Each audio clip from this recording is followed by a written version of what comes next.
Good morning. Good morning. I cannot hear you. There we go.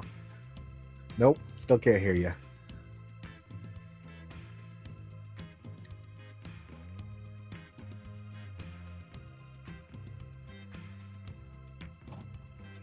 Okay, There we can you go. hear me now? Yep.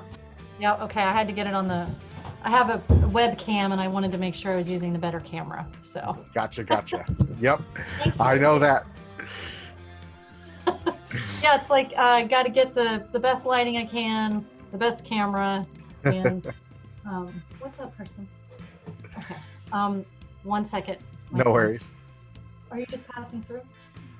Okay, I'm getting ready to record something. 30? Okay, I'll take care of that.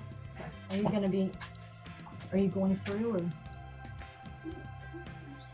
Well, it's gonna take me about 10 minutes to do this.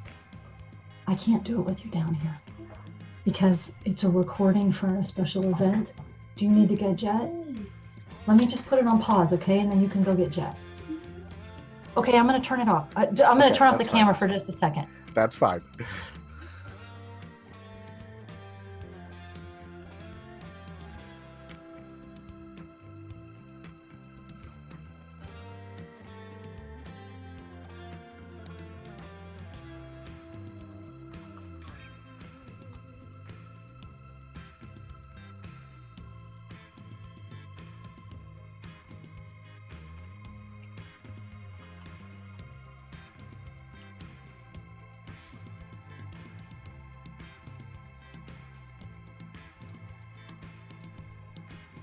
Okay, all the ways, everything is different.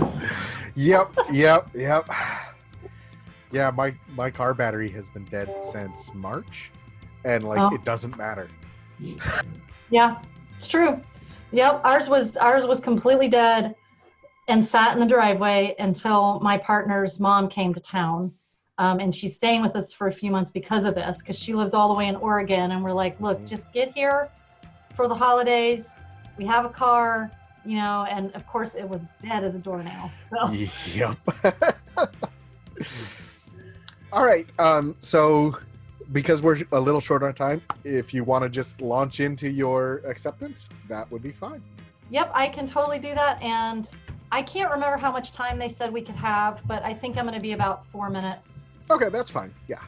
And I took the extra time to try to get the words right and practice before getting on here. So hopefully we can do it in one take.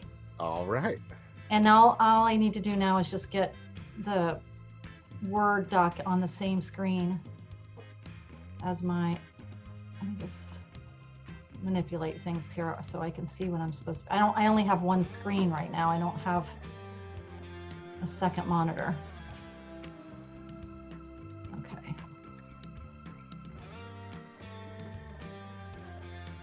I'll tell you also that, and you'll hear me say this, I hate prepared remarks. So I'm doing this because this is what we have to do, but this is also why I kept kind of putting it off, because I much prefer a more personal way of interacting. So, but here we are. So, okay, is that A little visually, bit is off. that okay? Yeah, good. Oh, Perfect. is that good? Yep. Okay. Just want to make sure that I can see the top of your head. Okay, great. Because otherwise And people go, yeah, I was hoping I could can you see that little rainbow pen? yes. Okay, that's good. All right, and so should I just count down 5, 4, 3, 2, 1 and start? Yeah, that's fine. Okay. Whatever makes you most comfortable. Okay, that'll get me into the right mode, and then I'm gonna put this right in the middle where I'm seeing the words. Okay. Drink water. All right, I'm gonna pretend I'm in front of people, not just you. All right, so 5, 4, 3, 2, 1. So I'm not a fan of prepared remarks, nor of celebrating anything through Zoom. But alas, it is 2020 and here we are. So I want to start by talking about what brings me to this work. I am from Southern Ohio, from parents on opposite sides of the tracks, and I do mean that in a very literal sense. My dad lived in the last house before the river at the bottom of the levee, and my mom lived north of the tracks in a well-appointed house on the hilltop. If you're from Portsmouth, Ohio in the 1940s, and in some respects still to this day, that means, simply put, he was a river rat and she had money. Those geographic and socioeconomic differences came with a whole host of implications for their childhoods and for mine. What they shared, however, was a deep commitment to service. In my dad's case, it was military service as an active duty embassy guard in the United States Marine Corps. In my mom's case, it was service as a deacon in her Presbyterian church and as a volunteer for a whole host of progressive political causes. They did get divorced, by the way, because they believed in service, but service of different kinds and to different causes. Anyway, in my way of thinking, I was born to do this work. I really can't remember a time when I didn't feel drawn to service. Before I knew my sexual orientation, I was drawn to the feminist movement, civil rights activism, and anti-apartheid work.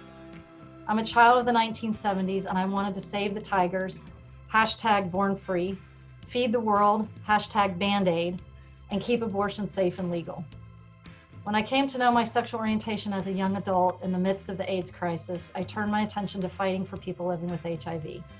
Eventually, that grew into work with the broader LGBTQ+ community.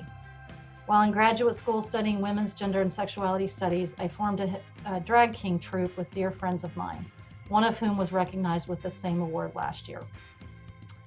His Kings was so much more than a performance troupe. We did our work intentionally with a keen eye to dismantle racism, misogyny, homophobia, the gender binary, even though we weren't calling it that yet, and any other social justice cause we felt we could tackle. We paid our performers equitably and raised money at our shows to be donated to local causes. We didn't have the cachet of a Nina or Virginia West, but we were out there doing the work in the mid-1990s when the larger world wasn't ready to talk about Me Too, trans awareness, or Black Lives Matter. I know I'm probably going on too long, which is one of the reasons I hate prepared remarks, because they have to be edited, scripted, and succinct. But suffice it to say, I don't know how to be me without doing the work of serving underserved communities, be they Black and brown, poor, female, LGBT, genderqueer, or otherwise. I firmly believe this is why I'm here on the planet. I want to thank my friends and family who have ridden along with me the past 50 years, because I have a hard time settling down with all of this work to do. But I'm proud to have done it, and I won't stop until I'm in the grave, or crematorium, as I'm prone to choose that route. Anyway, thanks so much. Advocacy and allyship. So for me, I think those two things are intertwined because, advocacy really means literally to speak for someone else. And allyship for me implies speaking for people who can't speak for themselves or aren't empowered to have that voice. And so for me, being an advocate has always meant speaking for or on behalf of people who weren't able to speak for themselves. And so, one of my first jobs out of college was being a patient advocate, working with women who were having abortions and advocating for them through that process. And allyship for me has always, I guess when I think about people who are marginalized and less empowered, being an ally means that you listen, but you use your privilege to help lift up the stories, the experiences, the lived, material kind of experience of life of people who just, not because they don't have the skill, but because of social structures and institutions, aren't in a position to do that for themselves. So I think for me, those two things are very closely intertwined. Lived equality is it's exactly what it says it is. It's real, it's material. It's not just in the ether. It's not a theoretical thing. It's what does your everyday life look like in terms of your experience of what's available to you as a human being? Do you have enough food on your table? Do you have the freedom and the luxury to wear whatever kind of clothing you want to wear? Can you put on a hoodie and put it over your head and feel safe? Can you hold the hand of your loved one in public and be authentic? And for me, that's all those things. It's, it's how we as LGBTQ people, as in all those in the intersectionals way, or how we as marginalized, disempowered people, how we get to live our lives in a way that's authentic and free. Well, for people who are struggling, I would say that community matters. COVID has brought that into full relief, the pain and struggle of isolation. And I think that culturally, humans have gotten to this place of disconnectedness, in some respects because we've gotten so big, and if we can pull in and think about our immediate communities, as we have to right now, we have to be in small subsets. But, think about your neighbor. If you're, it's complicated because we can't always think about our neighbors as our loved ones because of things like homophobia and transphobia and all that. But I feel like we're moving towards a place of more social acceptance and understanding of difference. And doing that is fantastic, but we also have to still be in community. And so I think, if you're struggling, that finding a community, whether that's in person with people in your immediate vicinity or your little pod that we're living in right now, or you're connecting through Zoom with people who you have an affinity with for whatever reason. I mean, it could be, because you like game shows, or because you're queer, or because you're Black. I don't know what it is, but finding connectedness, even if it's not in person, is really important. And for people who want to get involved, I would say just do it. I mean,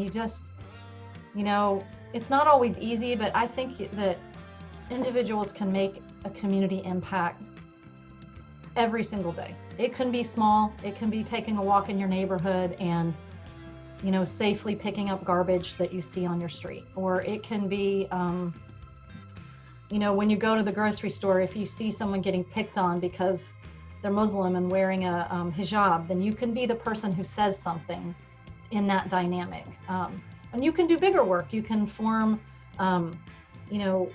committees and action groups and organizations and really make change that way.